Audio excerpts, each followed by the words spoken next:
Assalamualaikum warahmatullahi wabarakatuh. Bismillahirrahmanirrahim.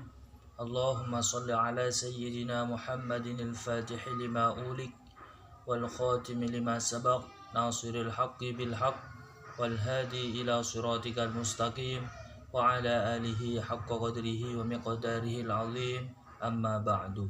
Sahabat Adi Purwanto Official, alhamdulillah kita pada hari ini bertemu kembali dengan saya. Namun sebelumnya saya mengucapkan mohon maaf karena sebelum-sebelumnya saya kurang aktif di YouTube, sehingga baru kali ini saya memulai kembali untuk memberikan kabar terbaru, informasi terbaru dari channel ini. Sahabat Adi Purwanto Official, jangan lupa dukung channel ini dengan cara mensubscribe dengan mengklik tombol di bawah ini. Sahabat Adi Purwanto Official, pada pembahasan kali ini saya akan sedikit mengulas tentang informasi atau berita terbaru yang ini datangnya dari Kementerian Agama Republik Indonesia, yaitu Profesor Dr. Haji Nasaruddin Umar, yang sempat menghebohkan warganet. Tidak heboh bagaimana, sahabat Adi Purwanto Official? Beliau menyatakan bahwa sebelum-sebelumnya yang merayakan Natal adalah umat Nasrani. Nah, pada tahun ini Kementerian Agama mengajak seluruh umat Islam untuk mengadakan Natal atau memperingati Natal, dan ini merupakan hal yang baru ya di era kepemimpinan beliau pada saat ini. Tanpa perlu panjang lebar, ini silahkan bisa disimak videonya Kompas TV. Saudara, Kementerian Agama akan menggelar perayaan Natal bersama untuk pertama kalinya. Langkah ini sebagai wujud nyata merawat kerukunan dan kebersamaan di tengah keberagaman bangsa.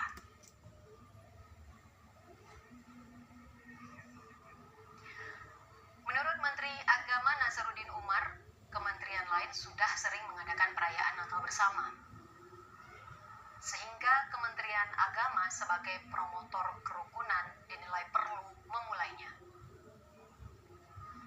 Acara Natal bersama Kementerian Agama dijadwalkan pada 20 Desember 2025 dengan tema Seal Life, Christmas, Loving God, Harmony, and Humanity Together.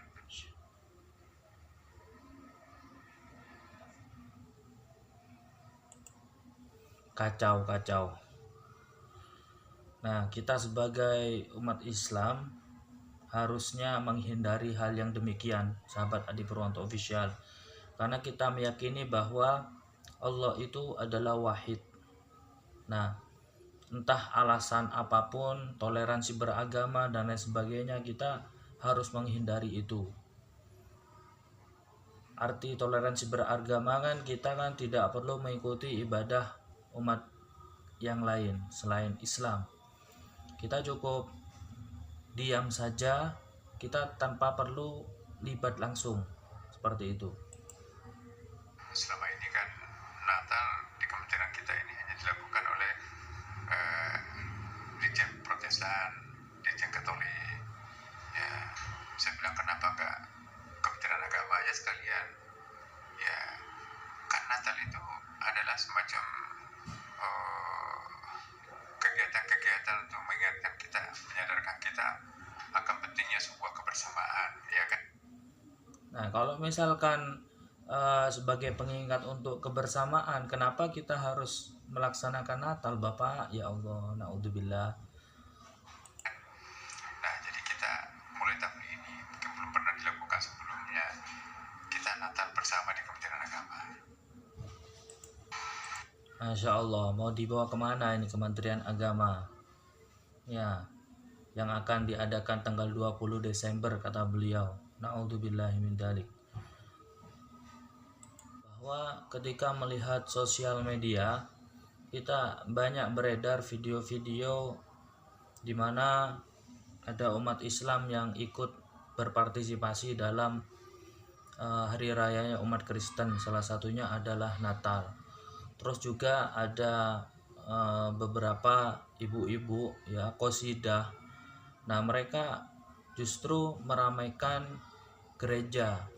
Nah, pada saat peresmian gereja ada salah satu uploadan video yang dari akun Facebook Renaldi Gareja. Dia memposting peresmian gereja yang diramaikan oleh ibu-ibu qosidah. Dan ini mana toleransi yang seperti apa yang seperti ini sampai kita sampai ikut-ikutan. Nah, naudzubillahi min dzalik. Terus kemudian ada oknum ya. Sekali lagi saya ingin mengatakan bahwa ini adalah oknum ya, banser. Namun tidak semua banser yang sedemikian rupa. Nah, mereka rame-rame menggotong patungnya Bunda Maria. Nah, ini mana gitu loh. Nah, kita sebagai umat Islam kita diajarkan untuk mengesahkan Tuhan. Qul huwallahu ahad. Katakanlah Allah itu adalah satu, wahid. Nah, maka dari itu kita harus memperkuat diri kita supaya kita tidak terjerumus dalam kemurtatan. Naudzubillahi min dzalik. Media yang ada ini adalah di Indonesia ini banyak macam-macam.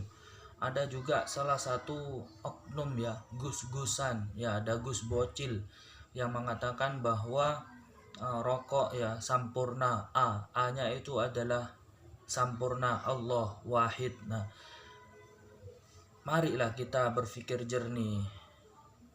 Dia mengatakan bahwa semua yang disembah agama lain sejatinya mereka adalah nyembah Allah. Nah, ini mana logika berpikirnya, mana qul huwallahu ahadnya itu mana? Kenapa kok harus seperti itu? Nah, ini perlu dipertanyakan sahabat Adi Purwanto Official.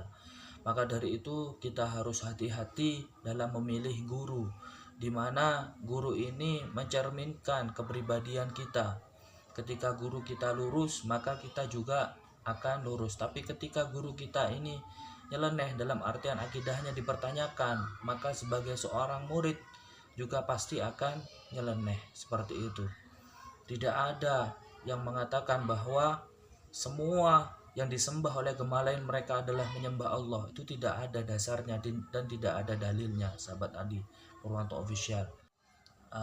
Gus yang mengatakan bahwa rokok itu sampurna Allah. Nah, mari kita saksikan videonya.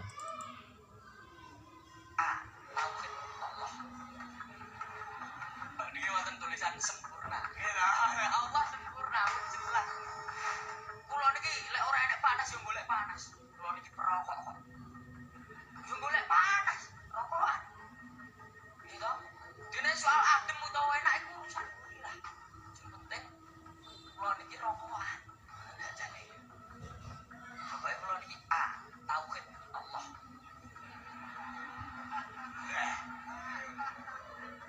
Allah. Nah, niki wonten tulisan sempurna. Allah sempurna, pun jelas. Niki tauhid, rokoke tauhid.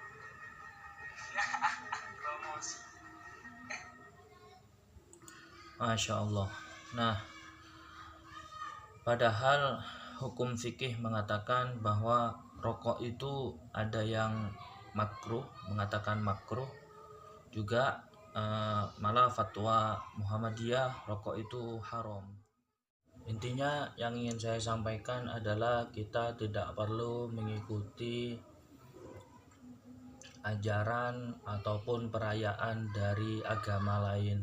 Wah, barang siapa yang menyerupai suatu kaum, maka mereka termasuk dari golongannya. Nah, maka dari itu kita sebagai umat muslim, kita harus bertauhid kepada Allah dengan benar-benar tauhid, tanpa mencampur adukkan antara hak dan yang batil. Nah, sekelas profesor, doktor, jika itu salah, maka salah. Sekelas apapun orangnya, baik itu bergelar doktor, profesor, dan lain sebagainya. Tapi ketika mencampur adukkan antara hak dan yang batil, maka tetaplah salah. Mungkin itu saja yang bisa saya sampaikan. Ini sekedar masukan dari saya, seorang YouTuber yang mana aspirasinya mungkin sedikit banyak kurang didengarkan. Maka dari itu saya Al-Fakir Adi Purwanto menyatakan mohon maaf yang sebesar-besarnya jika dari konten ini banyak menyinggung semua pihak. Tentu ini demi kebaikan kita bersama. Saya sebagai konten kreator juga akan selalu mengedukasi teman-teman sekalian agar supaya kita selalu berada di jalan yang benar dan lurus. Aqulu qouli hadza wal afu minni. Assalamualaikum warahmatullahi wabarakatuh.